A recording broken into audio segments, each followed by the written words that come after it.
Olá, nobres amigos! Eu sou o Príncipe Exilado Lucas Postal II, Lucas Docas, e neste vídeo aqui falarei para vocês sobre um tema bem interessante, né?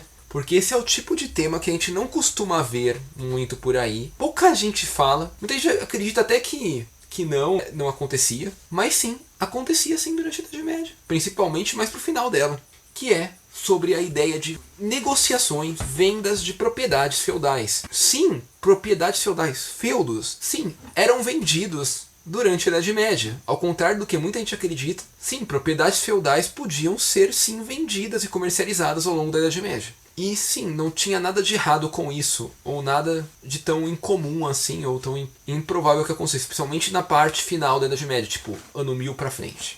Ano 1000, ano 1100, por aí. Depois, período pós-cruzadas, vamos dizer assim. No período pós-cruzadas era uma coisa até que relativamente comum. Como assim, Docas? Sim, os nobres e até não nobres podiam comprar e vender feudos. Ah, mas todo feudo pertencia a algum nobre. Sim, de fato, todo aquele que conseguisse ter um feudo para si era um nobre, porque tinha que defendê-lo. E defesa envolve deveres militares e, por consequência, tinha que conseguir defendê-lo de alguma forma. O que não quer dizer que todos os donos de feudos eram nobres de sangue, vamos dizer assim. Eram nobres de origem guerreira, a origem nobílica tradicional de clãs de guerreiros. Nem todos os donos de feudos eram isso. Um mercador, um chefe de guilda muito endinheirado, que conseguisse bancar mercenários, poderia ser um dono de feudo. E poderia defendê-lo com seu dinheiro e seus mercenários, ao invés de com sua espada. Porém, mais do que isso, vai chover, e vai chover forte aqui no feudo. Porém, mais do que isso, os feudos poderiam ser sim muito negociados, e eram mesmo. O registro que eu encontrei mais recentemente sobre isso foi no livro O Último Duelo, que apesar de ser teoricamente um livro literário e não um livro acadêmico, ele é tão historiográfico, mas tão historiográfico, possui uma base de pesquisa tão grande, uma bibliografia tão grande a respeito de seu conteúdo, que podemos praticamente tratá-lo como um livro acadêmico, de tão completa que é a sua bibliografia. E sim, dentre as várias bibliografias desse livro, está descrito a comercialização de propriedades feudais. O livro não é sobre isso em si, mas nele está descrito isso, e nas suas fontes também. Então, por consequência, podemos dizer que acontecia sim, e até como fonte acadêmica, para quem quiser estudar isso mais a fundo no futuro. Então, sim, propriedades feudais, pelo menos no período final da Idade Média, eram muito comercializadas. Mas por que acontecia isso? Por que isso era relativamente normal? E como se dava esse processo todo? Primeira coisa, feudos, como eu já descrevi no passado, não eram necessariamente propriedades imensas. Poderiam haver feudos pequenos. A ideia de feudo era muito mais vinculada à ideia de ser a terra que o nobre consegue defender e por consequência se dizer dono do que propriamente a ideia de ser a propriedade contém isso, isso e aquilo. Ou que tem tal tamanho, ou que tem tal formato. Não. Está muito mais vinculada à ideia de o nobre conseguir defender a terra e portanto provar que é dele do que qualquer coisa. Seja pela força ou por acordos. E podemos dizer que a comercialização nada mais é do que a ideia dos acordos para reconhecimento da propriedade. Quando se está de acordo com todos os seus vizinhos de que a propriedade é sua, ela vai ser sua.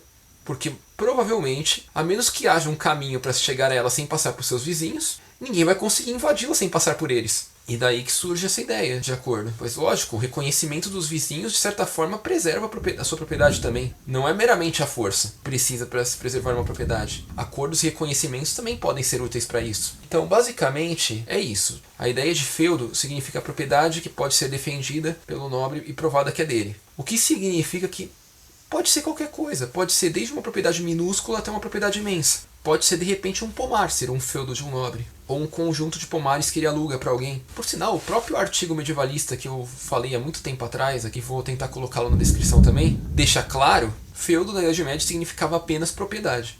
Então qualquer propriedade é um feudo.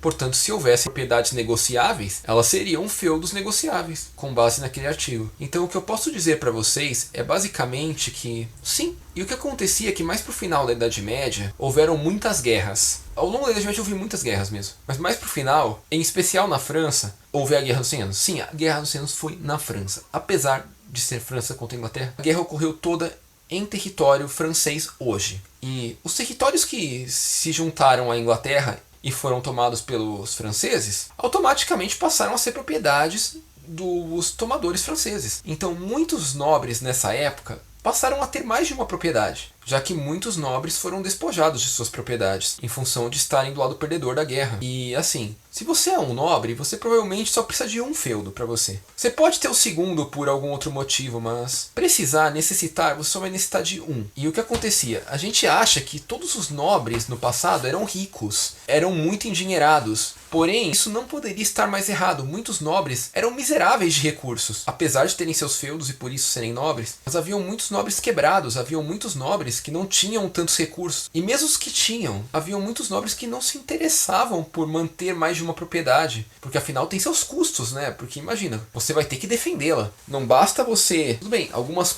você defenderia com meros acordos. Outras...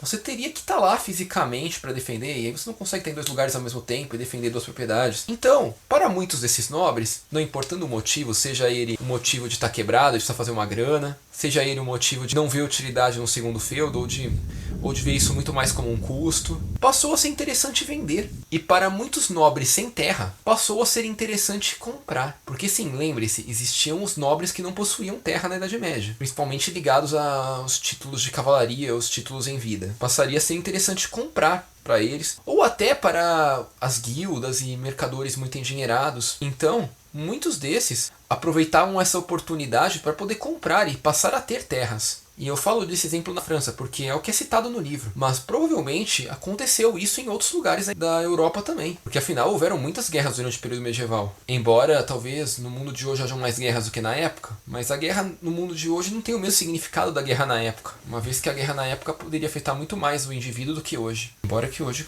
coloque em risco de vida, né? Mas enfim. Essa ideia é muito importante de se entender, porque muita gente ainda acredita que não, os feudos não eram comercializáveis. Não, se você tivesse uma propriedade feudal, você não poderia vendê-la. Não, se você fosse rico o suficiente para comprar, você não poderia comprar uma. Cara, isso é uma bobagem. Talvez em momentos históricos anteriores, até em função do desinteresse e da melhor distribuição de propriedades feudais, isso fosse uma coisa mais rara ou não acontecesse, mas a tendência natural de tudo é se ajustar. E quando há feudos sem nobres e nobres sem feudo, a tendência natural é que isso acabe se juntando de alguma forma. Seja isso de forma militar ou de forma comercial. Como as guerras modificaram muito o cenário do mundo, desgastaram muitas famílias e até geraram desinteresse por conflitos menores, essas grandes guerras que ocorreram no final da Idade Média, a forma comercial passou a ser mais utilizada nesse período. Mas enfim, nobres amigos, acho que por esse vídeo é isso. É uma explicação, acho que muito necessária para desmistificar isso. E, enfim, espero que tenham gostado, que tenham compreendido, que tenha sido uma informação útil. Se gostaram, por favor, deixem seu like. Se não é inscrito, por favor, se inscreva, ajuda muito a gente. Obrigado e até a próxima.